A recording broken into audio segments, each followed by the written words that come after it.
Hearts of Fire and The Nanny won't be seen tonight. Please stay tuned for this special presentation.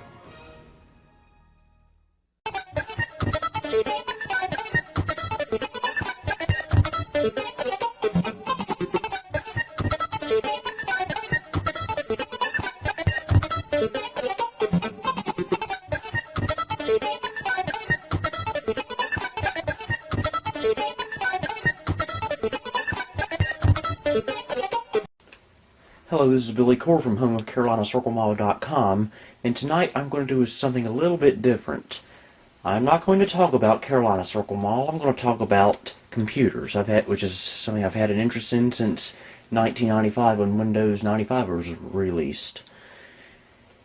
This computer right here is a Packard Bell Legend 1510 Supreme. Let me zoom in there on the model number.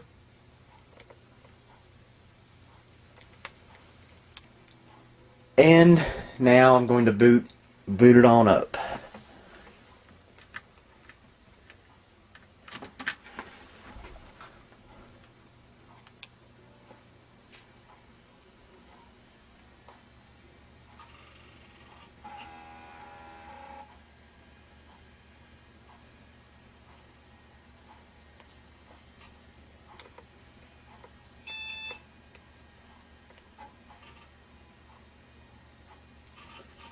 Good old Windows 95.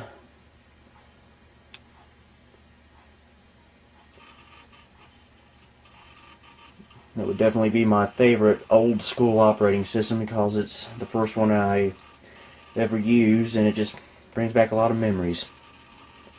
And I believe the reason why you're seeing all these lines going across the screen is because when you're videotaping an old computer, this is what you get.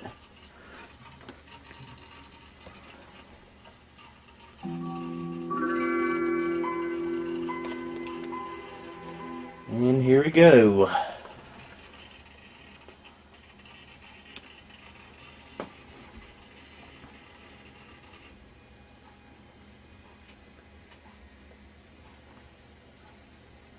And that reminds me, I gotta reset the clock for daylight savings time. Now I'm gonna show you a few of my favorite features of this computer.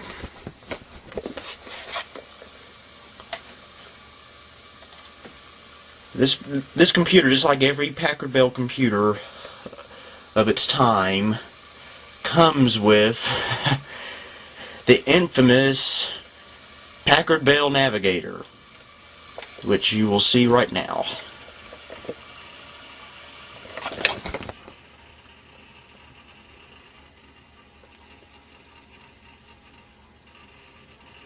Hear that hard drive clicking away there. Welcome from Packard Bell. We offer you two computing environments to choose from, Packard Bell's Navigator or Microsoft Windows. You may also begin by taking a quick lesson on using the mouse. A lesson on using the mouse. Oh boy, were the 90s sure were an interesting time to live in. And I'm going to show you an old school MS-DOS game, which is one of my all-time favorites. Sky Road's Christmas Special. Xmas.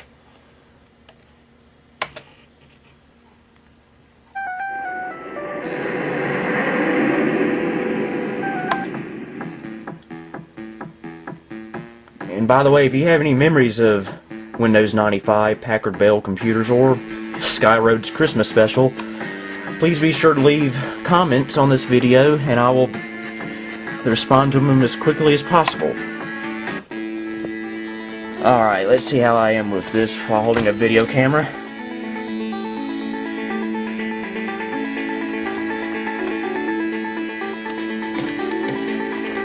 Oh, I love this music in this game. It has a killer soundtrack.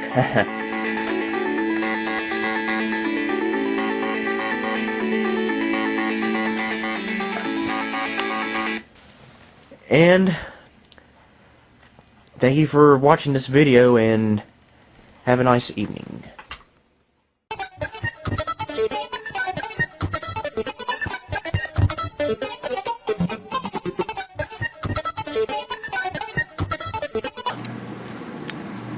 What you just saw, folks, was my 9th video ever made, uploaded November 3rd, 2008. It was the first video I ever made about a computer, and that was the Packard Bell Legend 1510 Supreme right there. Hard to believe that was almost 6 years ago. I think it was the night before election night 2008. So, yeah, so that we had a different president when I made that video. So, yeah, and we're now at my 500th video as of today. It is Friday, August the 8th of 2014. And we've seen a lot of things happen through my years here on YouTube, most notably getting the Packard Bell Legend 822 CDT last year.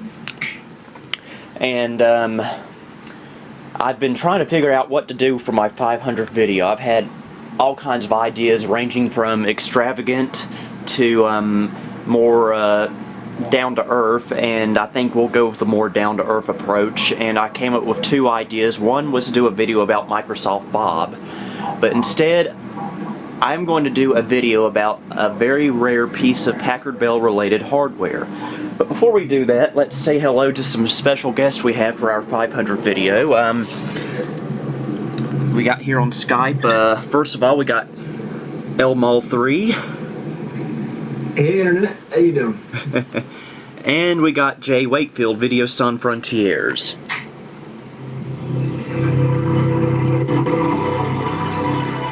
With his Pentium 3 custom build. Yes. Yeah. Hey YouTube.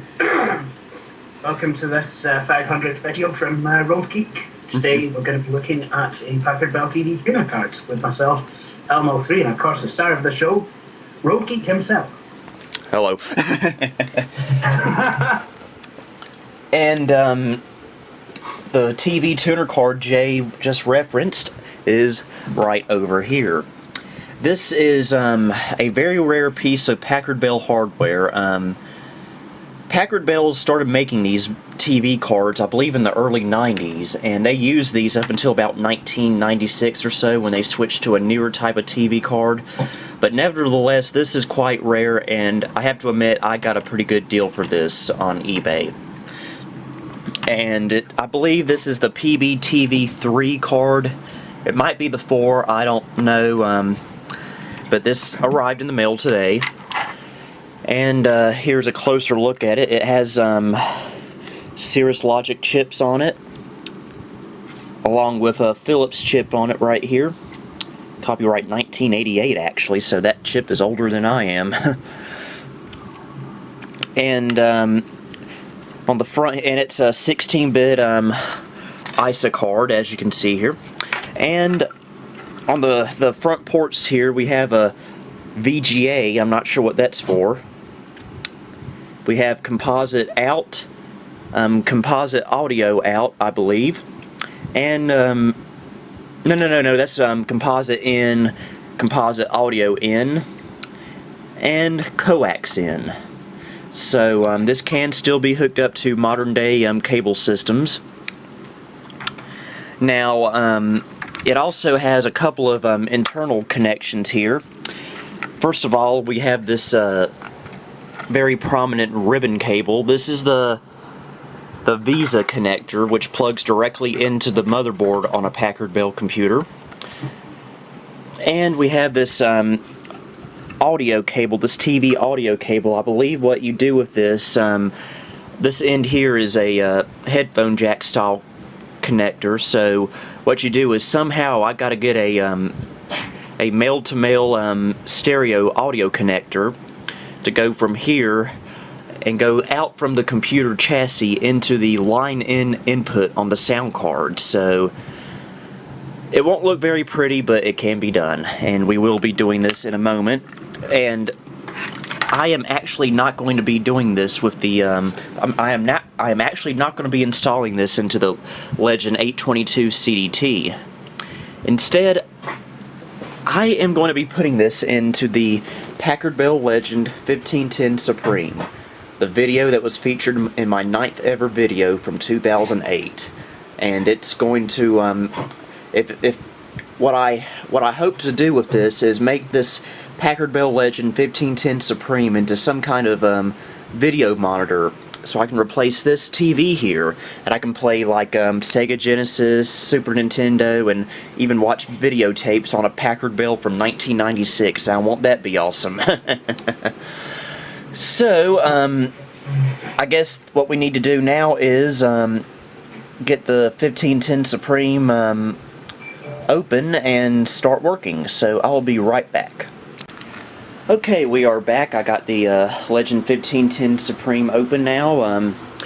Just take a quick look at what's in here. I've still got the quad speed CD-ROM, Mitsumi 3.5-inch floppy drive, the CF card adapter right here, and a good old-fashioned Packard Bell sound card, or sound modem card, I should say. Now, what we need to do is I already took the blanking plate out. I'm going to put it below the sound card here, the TV card that is, so hopefully I can get this to go in with one hand. I know I should be using a tripod, but that's none of your business.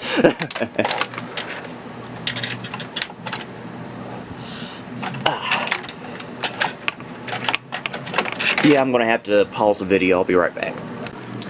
Okay, I got the TV card in place. I was able to route that audio cable through this little blanking hole on the back of here, so I'll plug in a line cable here to go into the sound card.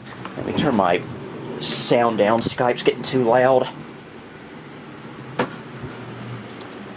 Okay, now what we need to do is we need to plug in the Visa cable. I think I know where it is. It goes in right here. Let's see here. It's keyed. So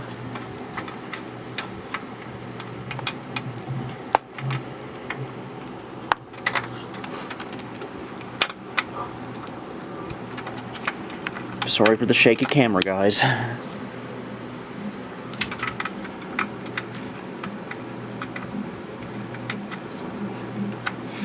Alright, there it is. We got it in there. Let's just slide the cable back in there. Now we need to plug in the audio line. I got this little cable right here. It's way too long than necessary, but it'll work.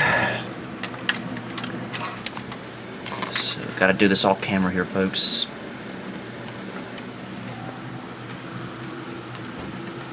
And there we go. Got that end taken care of. I'll just hide the cable back behind the dresser.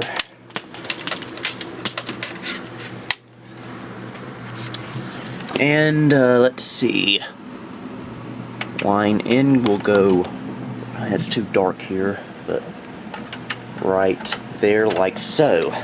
And we've made all our necessary connections. So I guess all there is to do now is hook a monitor up to it and see if we have a successful upgrade. So I'll be right back once I got it put back together. Alright, we're back. The Packard Bell is now put back together. I got keyboard and mouse set up here. And I know what you're probably worried about right now. What am I going to do about drivers for such a rare expansion card like this? Well, if I'm not mistaken, I should be able to find the proper drivers and software for this card on this here standard Packard Bell Master CD. So we'll hopefully be able to install that, and my battery is dying again. This always happens. Be right back. Alright, I got AC power going to the camera now, so we should be safe. Now let's go ahead and turn the Packard Bell on.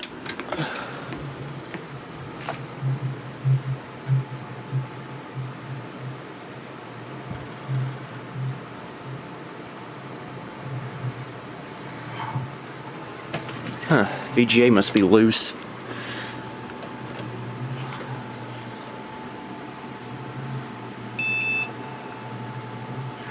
Be right back, folks. Okay, we are back. As you may recall in the previous scene, I was not getting a video output on the monitor. and I was going crazy trying to figure out what the problem was, but thanks to the wonderful wisdom of one Jay Wakefield, he found a website that had some information about this TV card, which surprisingly there are sites about this card.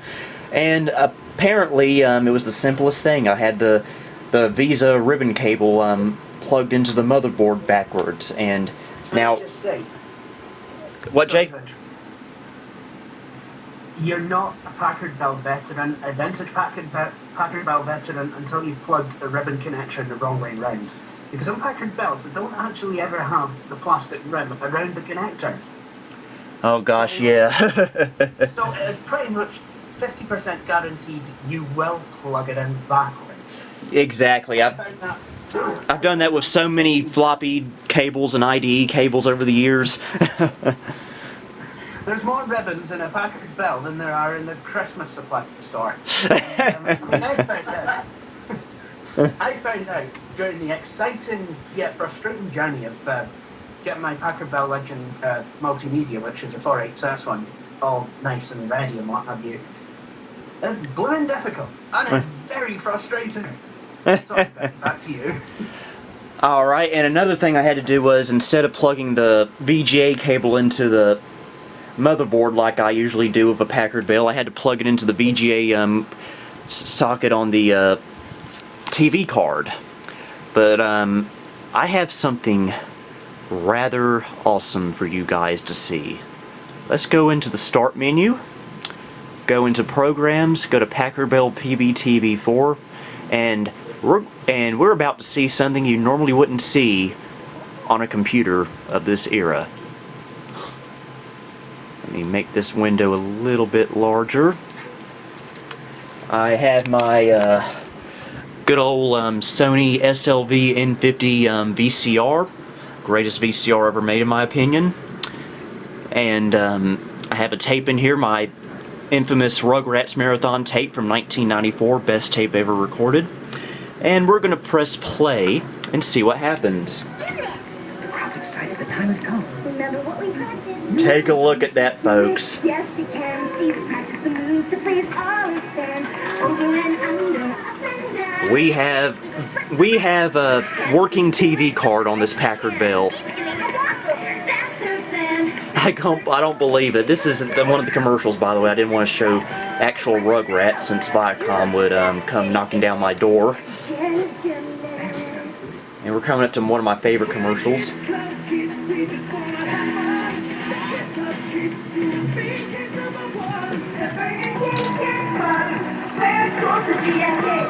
I can't believe this works, folks. I just cannot believe it. I am... The only thing I can't really get to work, though, is full screen. I don't see any way of doing full screen except switching to screen window and just stretching this all the way, which it kind of works. Wow, it's the Babysitter's Club doll. I want to be like Dawn. She's so natural. And I got the VCR plugged in through coax. Like Christy. I haven't tried the composite inputs yet. Comes with a special edition book for you. Now the Easy Bake Oven and Snack Center presents the fastest I can assume that I can use the, I can hook it up to regular cable, but I really don't have a way of doing it right now, so, but this does all I need to. And there's no delay either, so once I get around to it, I can hook up video game systems to it. So yeah, I just can't believe that.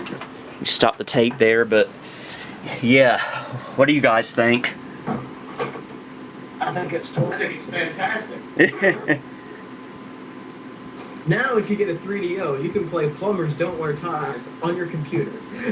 Or if you have a copy, you can play Altered Beast on a PC without being violently, physically, dangerously held. Aussie. Because I played the PC version and it leaves a heck of a lot to be desired. It's rather choppy. And what I have done here today, folks, is pretty much the most 90s thing ever. I put in a TV card in my 90s Packard Bell to play a 90s videotape. Yeah. And pretty soon I'll be hooking up my Sega Genesis, my Super Nintendo, and my Nintendo 64 to it, so that will add even more 90s to it. So yeah, so just think of how awesome it'll be to play old video games natively on a computer running Windows 95 from 1996. Yeah, I can't wrap my mind around that. Speaking from a pure 90s point of view, that would be something that would be totally awesome to come home to from a ride out on your bright green mountain bike. Unfortunately, it probably would have been very expensive too.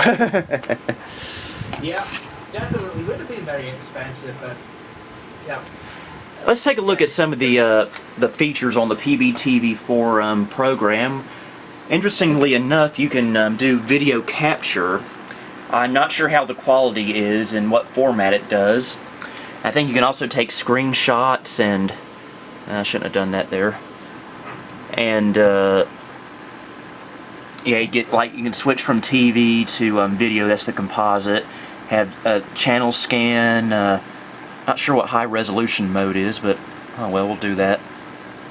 And get this thing here to choose your channel. You just type it in with the keyboard. I should probably hook up my fast media remote to this and have it on here instead of the 822. Make more sense. And get TV band. I think it's NTSC only, unfortunately. Fine tune. Preset channels, favorite channels. You even have a timer you can set up like on a VCR. And you can block channels so little Jimmy doesn't come home and turn his Packard Bell on and see a guy and a girl doing well. Let's not go there. And you even got closed captioning and picture adjust, overlay color, and yeah. Closed caption, an accessibility feature on a Packard Bell. Jay approved. Definitely very much so. Yeah. Oh yeah. Now, I'll just do an Alt F4 to get out of there. One thing that surprises me is when you go into Packard Bell Navigator. Welcome from Packard Bell. This picture of the fish right here should change into a TV since I have the proper software installed, but it doesn't. Even though I did it the other day, I might have to reformat this, and that way it'll put all the stuff in automatically. So, yeah, format on the grease. I don't know if you'd have to use a different format number to get the TV tuner. Yeah, I'm not sure. Oh well. So yeah, I can't believe this actually works. And heck, let's hook up the Sega Genesis, shall we? All right, this thing keeps getting cooler and cooler by the minute. Watch this, folks. Let's bring the program back up. PBTV4.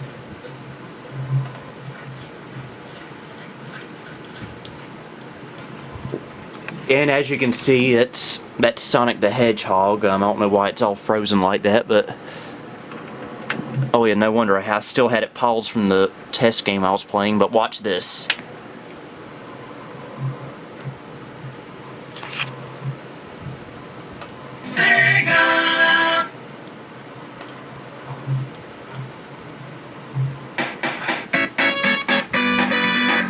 Yes, folks.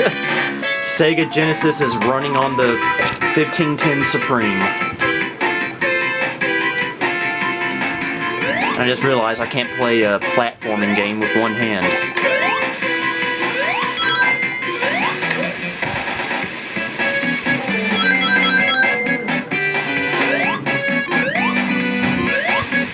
A little bit of interlacing, but nothing too problematic. Again, I'm going to be replacing my little CRT TV with this. Probably not as good quality, but it's a whole lot cooler, and I can... And this is kind of what a lot of computers were trying to do back in the mid-90s. You had this thing called convergence, where they were trying to combine the computer and the television. And this is a good example of that concept. So yeah, it didn't really, I don't think TV cards in a computer really caught on until I guess the 2000s, but mainly because, you know, for something like this, I'm sure this would have been very, very, very expensive back then, but, I can't really show it right now, but I even have my DVD player working with this, so I can watch DVDs on my Packard Bell. Hard to believe, huh? So, yeah, I guess this wraps up the 500th video. I again thank you everyone for supporting me throughout the last several years of my YouTube career. And I'm not planning on going anywhere anytime soon. Any final words, Jay? All I can say is, all I can do is reiterate what I've said before. You know, I mean, your channel I discovered back in 2011, and it helped me through a really, really rough patch. So all I'm going to say is, I look forward to 500 more videos. Yeah, I'm not planning on going anywhere, so... And Luke? And all I have to say is congratulations on the halfway point. Yeah. Huge milestone. I know, but what do you guys think of the TV card? I like it. I think the funny thing is, those older cards have no delay. I know. It goes. Well, for one thing, it's plugged directly into the motherboard, so. I like that because you get like a direct analog video signal instead of any digital processing being in between, and that seems. Back 10 years ago, I wanted to actually really do that with my computer, and the card I had, at least with the software I had, it didn't really work that well. I always had this delay with it, especially when I tried to play Xbox on it. I know my current USB capture card. It has a delay on it and drives me insane, especially when I'm capturing footage from my Packard Bell. I think, and there's a lot to be said for internal TV tuner cards. Yeah. The quality is outstanding on mine, don't get me wrong, but that delay just drives me insane. Plus, you have that macro vision when you're trying to transfer a store-bought VHS tape, which is irritating because how else am I going to preserve these old tapes? Well, now that we actually do copy these tapes, you must understand the copyright mafia that none of us would ever dream of copying a store-bought VHS tape. Obviously, what we actually do is go out and buy the same thing again on DVD and Blu-ray as time dictates. We pay, like, through the nose, like, however many times for the same bloody film. Exactly. Don't get me started on Star Wars. Or any kind of Disney thing. Re-release after re-release after re-release. Disney do that. They'll actually stop selling some of the videos. So it's like, unless Disney has released it, you can't get a hold of it, even if you want to pay the full price. I know exactly. And they do that just so they can keep charging more and more and more and more, inconveniencing us, not for our good, but for theirs, for the bottom line. Don't get me started. I'm a liberal. I just need to hard reset my computer, but if I did, the call would be dead. Yeah, you got a good point there. So I guess what I can do is hard reset the Windows 98 box. Actually, it makes a lot of sense if it's crashed. Okay. Well, I guess with that said, I better go ahead and end this video, get it uploaded tonight. So, Billy Core signing off from the 500 video on Friday, August 8th of 2014. Thank you, everyone.